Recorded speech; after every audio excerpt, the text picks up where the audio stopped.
President Trump calls out millennials, liberals everywhere are fuming. This week, President Donald Trump spoke to a group of young leaders in Washington, D.C. His bold words to young Americans highlights a growing trend among millennials. It has liberals everywhere sick with disgust. Yeah, millennials get a lot of hate. From blogs to news networks, the young generation is often labeled for its immaturity, lack of motivation, and thin skin. Millennials are known for their safe spaces and trigger warnings. They've become a generation of people who still live with their parents and spend too much time playing video games. Then, they appear at rallies to beat up conservatives with differing views. The truth is, this is exactly what liberals want. These same spoiled millennials demand things like free college tuition and universal healthcare. Their sense of entitlement is the exact opposite of the American spirit of ingenuity and personal responsibility. Democrats, who want to turn the United States into a welfare state, play right into millennials' demands. But things are changing. More and more young Americans are turning their lives around.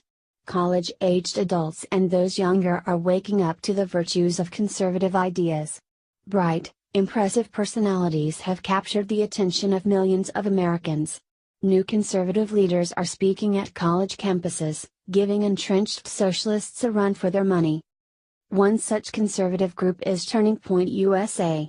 This group of young conservatives has been making waves online and on campus. They have inspired a new generation to embrace American exceptionalism and freedom. They are breaking the stereotypes so common among millennials. President Trump had the opportunity to speak to a group of young leaders this week. In no uncertain terms, he made it clear how they can be successful in the United States. And it has everything to do with their own hard work and effort. One of the biggest problems among millennials is their willingness to give up. When life gets hard, either at school, work, or relationships, they just quit. It's easier to quit, blaming others and circumstances, than it is to knuckle down and give it your all.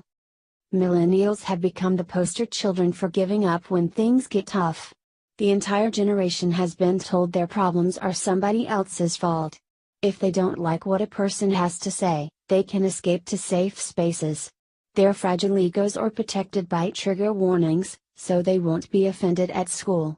This has resulted in a group so weak and pathetic, they can't even hold a normal job. President Donald Trump shatters those illusions by focusing on the great opportunities available right now in America. Young people can realize their dreams, as the economy continues to boom. We are living at a time when a person can see success from simply working hard and rejecting political correctness. It's everything the left told us wasn't possible. Don't be fooled, liberals hate personal responsibility and American exceptionalism. They have told young people, especially minorities, that our country owes them something. That they are entitled to things they have not earned. They want young Americans to believe that they should be given everything, and not work to achieve it. But in America, that simply isn't true. Success and prosperity are achievable to anyone, only if they are willing to work hard and not give up. Trump's inspiring words fly in the face of decades of liberal programming. More and more Americans are waking up